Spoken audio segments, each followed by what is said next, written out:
네, 차와 이야기가 있는 오전의 국악 콘서트 다담. 애절한 선율이 매력적인 장지연의 해금 연주로 그 문을 활짝 열었습니다. 안녕하세요. 다담지기 이유경입니다.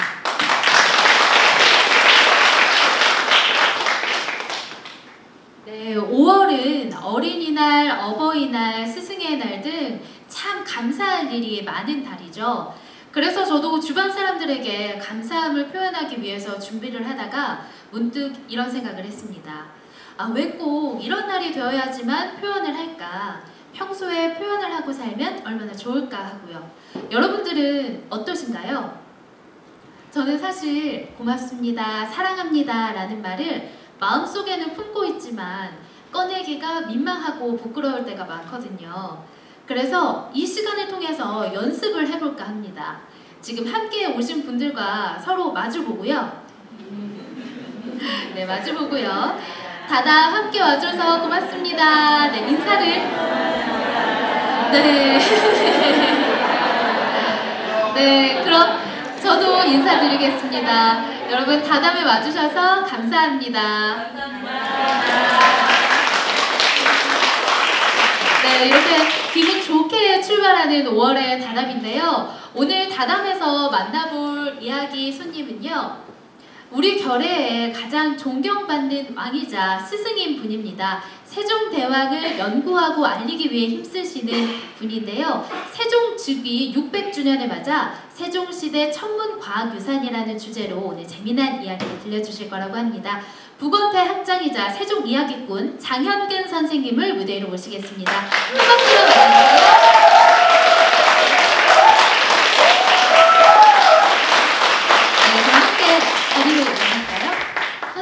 제가 북원태 학장이자 세종이야기꾼이라고 선생님을 소개했는데요.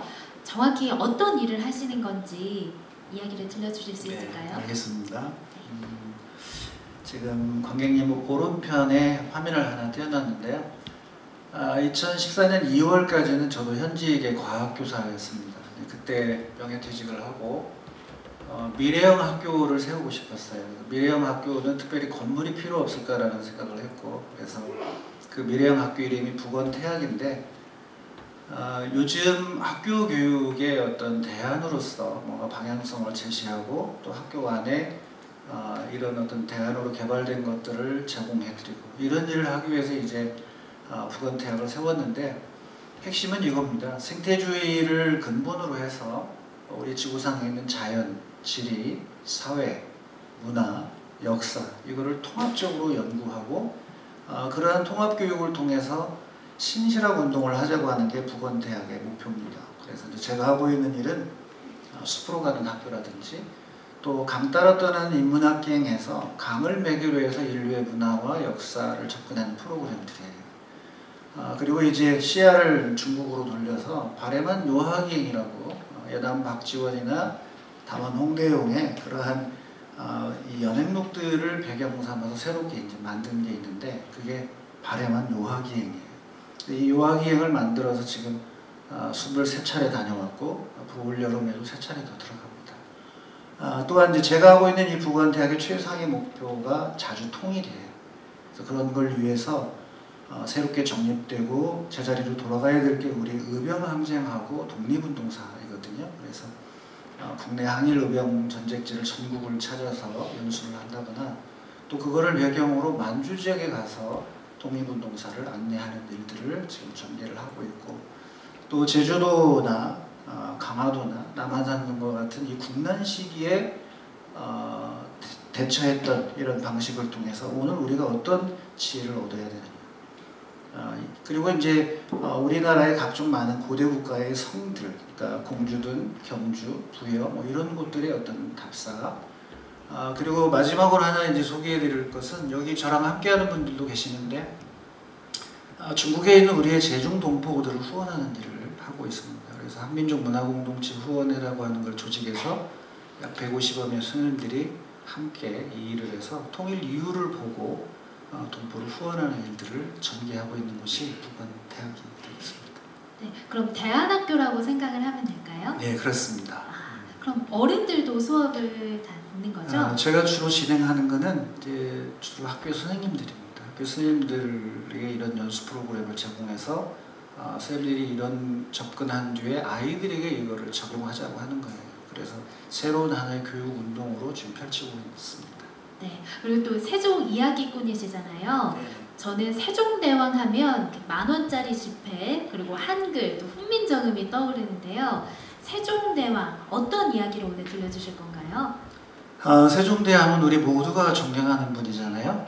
그 중에서 여러 업적이 있지만 오늘 제가 이제 하고자 하는 영역은 천문과학이에요. 그 천문과학을 어떻게 우리 대한민국의 고대로부터 현대까지 오는 동안에 가장 번성시킬 수 있었는가? 그 철학적 배경은 뭔가? 어떤 정신으로 이런 걸 해냈을까? 여기에 이제 주안점을 두고 세 가지 측면에서 흥경각 그리고 첨성대 오늘의 주인공인 안구일구 세 가지를 매개로 해서 그 안에 담긴 정신을 펼쳐보도록 하겠습니다. 네. 벌써부터 기대가 됩니다. 근데 천문과학유산을 이야기하기 앞서서요. 세종대왕에 대해서도 이야기를 좀 들려주세요. 사실 역사 시간에 세종대왕 많이 배우기는 했지만요. 막상 세종대왕을 설명하려고 하면 표현하려고 하면 어렵거든요. 네, 맞습니다. 지금 우리 세종 대왕을 보고 계시죠, 오른쪽에. 네. 계시는데 좀 큰 모습으로 이렇게 보고 있습니다. 우리 관객들께서도 주머니에 혹시 10,000원짜리가 있으면 잠깐 한번 꺼내 보시겠어요? 저는 미리 준비를 이렇게 해놨습니다. 저도 준비를 했으면 좋았는데요. 네, 없으신 분들은 화면을 보시면 돼요. 이 10,000원권 지폐는 제가 이제 그 작년에 경기전에서 그 태조대왕에 대한 강연을 한 적이 있었어요. 그 문화재 야행 프로그램에서. 훗날 한 300~400년이 지난 뒤에 전 세계에 있는 지폐를 모아놨을 때 가장 철학적이고 우주적이고 그리고 어떤 하늘을 담아낸 지폐가 전국에도 전 세계를 봐도 없습니다. 저건 제가 판단할 때 그냥 하나의 문화재가 될 거예요. 훗날 그런 측면에서 이 세종이 위대한데 뒷면을 한번 볼까요? 이 뒷면을 보면 네. 바탕화면에 우리 다담지기님 다 한번 보세요. 네. 10,000원짜리를 이렇게 가까이 본 적 없으시죠? 네, 그런 것 같네요. 제일 밑바닥에 뭐 보이나요? 제일 밑바닥에요? 네, 제일 밑바닥에 지금 이 부분인데 이쪽 부분 네. 뭐가 보여요? 어느 부분이죠? 네, 이 부분. 이건 별자리 같아요, 네, 선생님. 맞습니다. 별자리가 들어있어요. 바로 이 정면에 이 지금 하나 예로 걸어놨는데 네. 천상열차 분야지도입니다. 저게 국보는 아니지만 저 후대에 나온 거지만 바로 국보 228호가 뒷면에 깔려 있어요. 그래서 오늘 제가 이야기를 전개해 갈 때 뒷면은 바로 이런 것들이 들어있는데 태조 이성계의 천명이 들어있고 그 다음에 앞면에는 애민정신의 세종이 들어있습니다. 이렇게 들어있는데 조금 전에 우리 다담지기께서 저에게 질문을 했는데 세종은 이 이후에도 많은 일을 했죠. 네. 많은 일 중에 앞에 특히 여기가 우리 국립민속국악은 아니에요. 그래서 조금 전에 뭐가 있는 돌아봤는데 돌아가 보니까 편종이 있는 것 같아요. 이 세종 때에 그거를 완벽하게 이루어내고 그 편종의 소리를 분별해내서 세종이 지시할 정도입니다. 박연이라는 분 들어보셨죠? 네. 악이라 정리하는 저기 말한 것 중 핵심이 이제 집현전이라고 하는 전문가 집단을 양성하고 세계 기록유산인 훈민정음을 만들어낸 오늘 제가 소개할 과학기술 발전을 이뤄낸 분이고 또 불교에 대해서도 남달리 많은 관심을 가졌잖아요. 또한 이뿐만이 아니라 우리 국방에 사국은 육진이라고 하는 걸 압록강, 두만강까지 개척을 해서 확고하게 우리 영토로 자리하고 또 대마도를 정벌해서 대마도가 우리 영토임을 또 선언하기도 하고 그뿐이겠어요? 우리의 토양에 맞는 의학, 그 향약식전방 같은 이런 것들을 만들어내고 또 우리의 농사에 맞는 이런 것들을 해서 지금 제 얘기 들어보면 세종은 전부 우리, 나, 내 땅, 우리나라, 조선이라고 하는 게 계속 들어있는 거죠. 그리고 마지막에 바로 이 전주사고라고 하는 사고를 2개밖에 없었는데 당시에 전주하고 성주를 만들어내게. 이게 이제 훗날 살아서 임진왜란때 다 타버렸는데 세계 기록유산으로 우리가 남게 되는 거죠. 이렇게 많은 일을 하신 분이 세종대왕입니다. 아, 이렇게 선생님 설명을 들으니까요. 저 국사 시간에 배웠던 그런 기억들이 하나 둘씩 떠오르는 것 같습니다. 근데 선생님 이렇게 세종대왕의 업적을 다 이야기하면 1박 2일도 부족할 것 같아요. 맞습니다. 네. 그래서 저희가 오늘 이 시간에 이야기를 나눠봐야 될 주제는 어떤 게 있을까요? 네, 오늘 주제는 딱 아까 제가 잠깐 말씀드렸는데 세 가지의 시작의 의미를 갖고 있는 첨성대. 경주를 떼오르지 마시고요. 세종 때도 첨성대가 있었습니다. 그 다음에 이제 그거의 완성의 의미가 오늘 소개할 안부일구가 되고, 그리고 정신의 의미가 바로 흥경각이라고 하는 건물과 그 안에 설치되어 있는 옥루에 들어있습니다. 이 세 가지 이야기를 오늘 중점적으로 소개하겠습니다. 네, 사실 첨성대 말고는 잘 모르겠어요. 그런데 사실 천문과학유산 하면 저희가 서양의 기술을 먼저 떠올리는데 조선시대에도 이렇게 천문과학유산이 있었다고 하니까 네. 참 뿌듯합니다.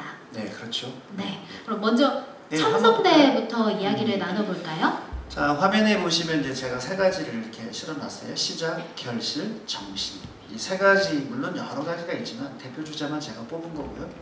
이렇게 해서 지금 현재 경복궁 안에 있는 흥경각입니다. 조선시대 흥경각하고는 다르고요. 대원군 때 새로 복원이 됐기 때문에 세종 때 흥경각은 이거하고는 다르게 되어 있습니다. 이 중에서 이제 흥경각인데요. 네. 흥경각은 지금 이게 이제 서경이라고 하는 책이에요. 이 서경에 요전에 나오는 이야기인데, 우리 흔히들 제왕이 모델로 삼는 임금이 있다면 중국의 요순시대를 많이 들죠. 그 내용이 바로 이 서경에 들어있는데 거기에 핵심이 바로 하늘이에요. 그래서 여기 나와 있는 것처럼 내명희화 흠약 호천, 저 지금 한문을 보고 읽어요. 한글이 아니고. 역상 1월 성신 경수 인시라고 하는 글귀에 역대 제왕들, 과거로부터 지금까지 임금들이 제1덕으로 삼아야 될 게 하늘을 우러르고 백성들에게 하늘을 연구하는데 때, 시간을 주는 것을 제1로 삼았어요. 그래서 세종이 마지막에 흥경각을 짓게 하고 이 천문사업을 마무리를 하게 되는 거죠. 자, 이 지금 옛 그림인데요. 이 안에 간이 됩니다. 이 지금 경회루가 보일 거예요. 중간 부분이 다 경회루입니다. 경복궁을 가보셨습니까? 그리고 밑에가 다 흥경각이에요. 이거는 임진왜란 당하기 전에 이렇게 세워진 건데, 예, 그 다음에 약간 첨성대 물어보셨는데, 제가 네. 우리 다담증인에게 질문 하나 할까요? 첨성대 하면 제일 먼저 떠오르는 게 뭐세요? 사실 경주의 첨성대를 가장 먼저 떠오르게. 예. 경주 첨성대 하면 경주 첨성대 하면 별 보는. 별 보는 거. 네. 핵심을 짚었네요. 시나리오 없는 제가 당황스럽게 질문을 드렸는데, 오래전에 제가 첨성대를 이제 방문해서 찍은 사진이고, 지금 현재 제가 제시하고 있는 이 자료가 아주 중요한데요. 왜 중요하냐면, 세종실록 말고 우리 연료술 기술이라고 하는 책이 있어요. 그 연료술 기술이 여러 권인데 그 중에 이렇게 전고라고 하는 부분에 천문을 담은 부분이 있어요. 이 부분에 이제 첨성이라든지 또 의상이라든지 역법이라든지 걸 다루고 있는데, 세종실록에 나오지 않는 저 이야기에 1420년, 올해가 즉위 600주년이니까 네. 1418년에 즉위를 하잖아요. 그리고 1450년에 돌아가시는데, 그때 이제 20년에 즉위 2년 만에 3월 달에 내관상감이라는 걸 설치를 해요. 그리고 밑에 나오는 것처럼 첨성대를 세워라. 네. 그러고 나서 전문가들을 불러 모으기 시작하는 거죠. 예. 그래서 이 세종이 첨성대를 통해서 10년간을 준비를 합니다. 본인이 직접 나가서 천문학자 윤사홍과 함께 관측도 하고, 하늘에 혜성이 나타났을 때 임금에게 보고하니까 즉시 세종이 이 첨성대에 가서 혜성을 관측합니다. 대단한 임금이죠. 그리고 고기반찬 줄여라. 네. 음악을 줄여라. 그랬더니 7일 만에 혜성이 사라졌다. 그런다고 가는 건 아니잖아요. 그렇지만 마음가짐을 그렇게 겸손하게 하늘을 받드는 자세를 유지를 했다. 이렇게 보시면 되겠습니다. 첨성대 얘기는 여기까지. 네. 선생님, 제가 이게 좀 어리석은 질문일 수도 있는데요. 그때는 하늘이 맑았나 봐요. 첨성대에서 해성까지 다 보였나요? 별자리가? 근데 다람쥐님 혜성은 지금도 맨눈으로 보는데 어떻게 하죠? 아 정말요? 제가 요새 밤하늘을 안 봤나 봐요. 맨눈으로도 잘 보입니다. 네. 네. 죄송합니다. 네. 그럼 마지막으로 넘어가서 양부일구 예. 설명해 주시겠어요? 네. 지금 이제 그 안부일구는 조금 뒤에 제가 말씀드리고 세종이 10년 동안 준비를 해서 1438년에 천문을 완성하는 19년이 걸렸어요. 그럼 오늘날 같으면 할 수가 없겠죠. 5년 단임제라든지 하면 뭘 펼칠 수가 없는 거예요.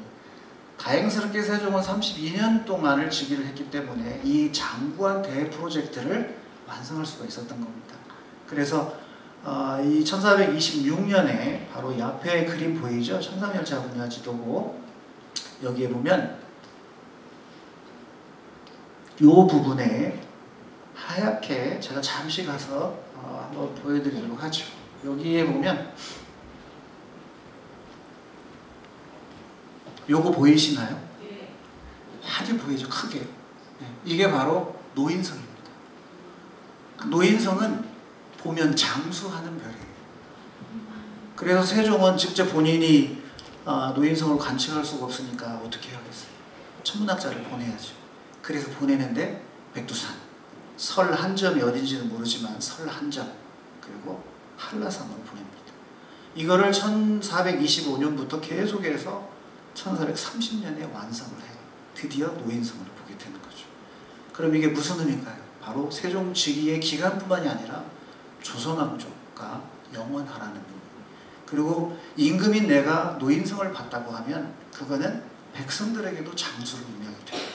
모든 면에서 노인성은 어떤 정신적 이 사유의 중심에 있다고 봅니다. 그래서 끊임없이 보게 하고 이거를 토대로 천문 왕국을 이루게 된다. 이렇게 보시면 되겠습니다. 다시 들어와서. 네. 지금 여기 보면 이렇게 해서 1430년에 이제 완성을 하고 2년 뒤부터 이제 결실이 나오기 시작을 합니다. 테스크 짐을 만들어 가지고 그래서 밑에 여기 보시면 여기 점 하나 보이나요? 까맣게? 네. 이게 지금 노인성입니다. 그러면 이 윤상이라는 분이 드디어 1430년 추근날 관측을 해서 도록을 만들어 가지고 올렸다는 게 나오는데 이런 식이었을 거예요. 이건 제가 그렸어요. 삼방산 아래에서 2017년 2월 12일 저녁 8시에 관측을 해서 그린 거고 요거예요. 이때밖에 안 보여요. 여기서 현대 천문학의 별자리인데 이게 지금 노인성입니다. 이 자리 거의 지평선 붙어있죠. 네. 그리고 놀랍게도 이게 지금 아마 우리나라에서 가장 잘 나온 사진 제가 찍은 거거든요. 올해 2월 17일 날 바로 이 왼쪽이 성산이고 오른쪽이 석지코지예요. 거기 위에 떠 있는 거 하나 보이죠? 이게 지금 노인성입니다. 오늘 오신 관객들은 저걸 봤기 때문에 최소한 10년 이상은 더 장수할 생각합니다. 이렇게 현대천문학의 별바라기 프로그램에 나와 있는 노인성 찾는 거고 제가 관측해서 표시를 한 거예요. 이렇게 관측을 했다고 하는 겁니다. 그렇게 어려운 걸 실패를 거듭거듭 하다가 이렇게 만들었다고 하는 거죠. 그래서 이제 이런 과정을 거쳐서 20년부터 마지막에 1438년 1월 7일 아까 철학, 흠경이라는 철학을 담은 흠경각과 그 안에 옥루를 설치하면서 천문을 완성하게 되는 거예요. 얼마나 오래 걸렸어요, 그렇죠? 19년 프로젝트입니다. 네. 이렇게 해서 한 가지 이제 아쉬운 것은 네. 한글이 만들어지는 게 1443년인데 이 시기에 명에서 뭔가 감지를 하고 조선을 아마 감시차 내려오는 것 같아요. 이게 세종실록에 기록이 되어 있습니다. 뭐라고 하냐면 43년에 빨리 간해대를 헐어라라고 명령을 합니다. 조선이 과학기술을 발전시키는 걸 좀 두려워했나 봐요. 네, 제대로 짚었어요. 두렵기도 하지만 천문은 아까 누가 하는 거라고 그랬죠? 황제. 네, 황제. 황제가 다루는 게 천문이에요. 쉽게 얘기하면 우리가 동지사를 중국에 보낼 때 그들이 하는 일은 달력을 받아오는 일이에요. 역설을.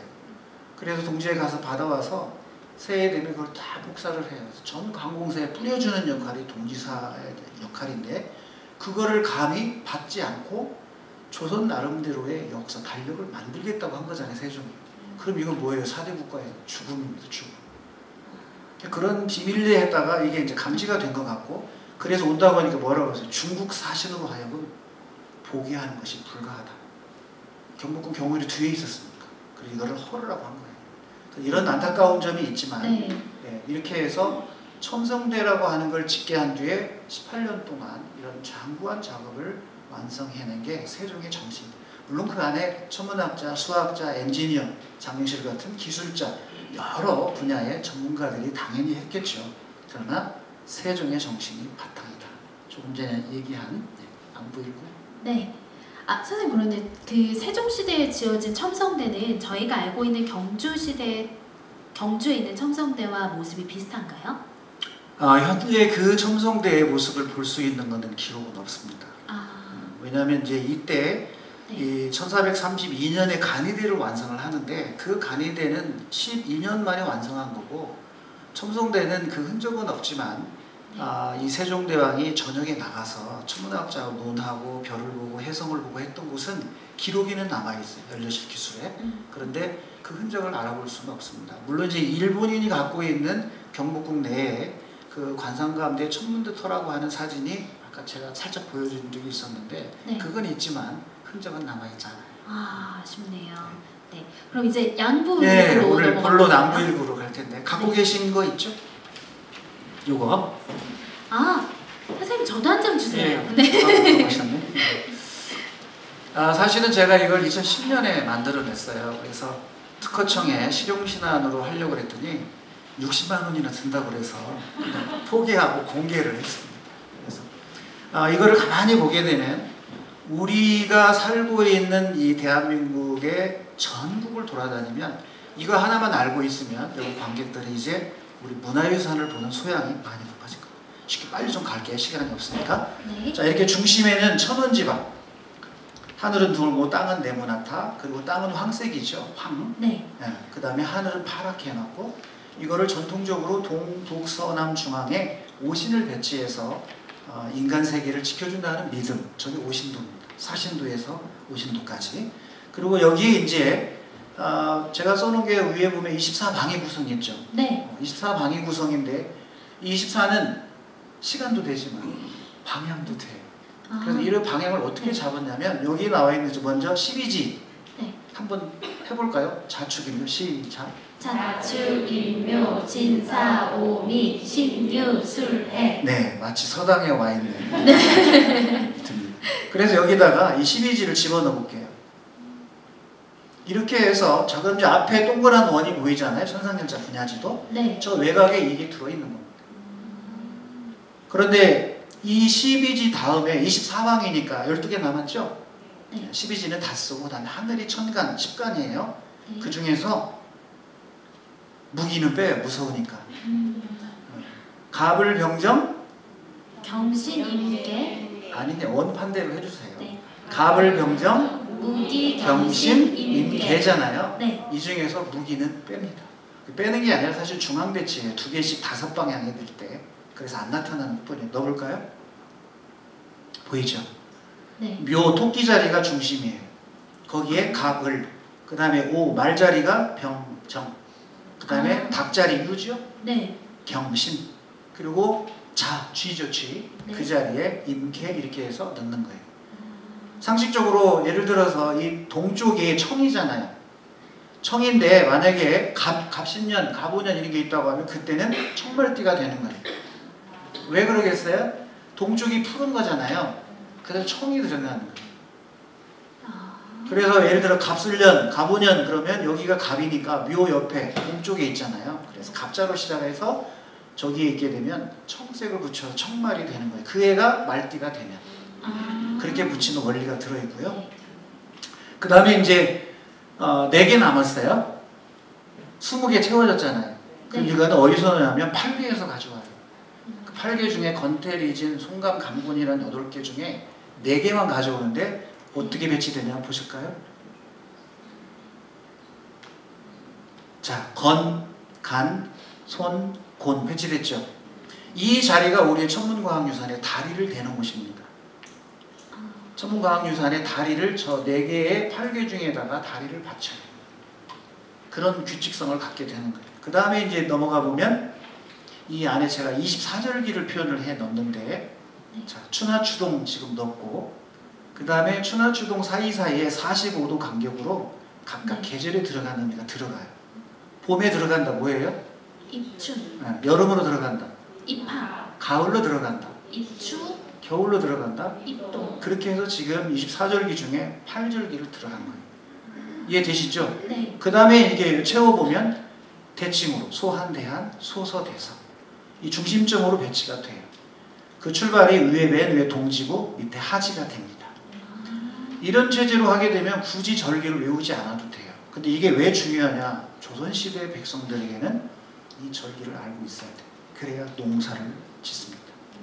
이걸 모르면 농사가 안 되는 거예요. 이게 기본이 돼야 되고 표준이 되는 거예요. 이렇게 해서 제가 24강의를 다 채워놨어요. 이게 안부일보예요. 여기다가 침만 걸어놓고 네. 그림자가 생기게 하고 가운데는 오목 파면 안부일보가 되는 거예요. 이거를 깨닫기까지는 10몇 년이 걸렸는데, 잠깐 안부일보 얘기 이제 마무리할게요. 시간이 없으니까. 제가 이게 이제 안부일보를 2년간 연구할 때 측정한 거, 장영실처럼 해본 거예요. 2년간. 해 그림자가 막 달라지고 있죠? 네. 그래서 이 중에서 2년간을 한 뒤에 그거를 수학적으로 계산을 해서 매달 고도를 계산하고 그거를 저렇게 투영을 하면 안부일보가 태어난 원리를 볼 수가 있습니다. 자, 이대로 볼까요? 밑바닥 보세요. 이건 하늘인데 위는 아래로 투영하면 밑에 반절, 반구 보이죠? 반절. 추구공 네. 반절 작은 것처럼. 네. 저게 바로 안부일보예요. 이거를 알아내는데 10년 걸렸어요, 제가. 그래서 이제 안부일보 제작 원리를 접근해서 밝혀냈는데, 선을 보세요. 빨간 선. 2개씩 대칭되죠. 보이나요? 네. 그리고 대칭 안 되는 게 있어요. 뭐와 뭐가 대칭이 안 되나요? 맨 위에 동지 보이죠? 네. 맨 위에 동지. 네. 맨 아래 하지 보이죠? 동지와 하지는 해가 축으로 갔다 최저로 내려오는 거라 2개가 겹치지 않아요. 그러나 나머지 22절기는 2개씩 똑같이 겹칩니다. 해가 왕복운동하기 때문에 절기별로 겹쳐요.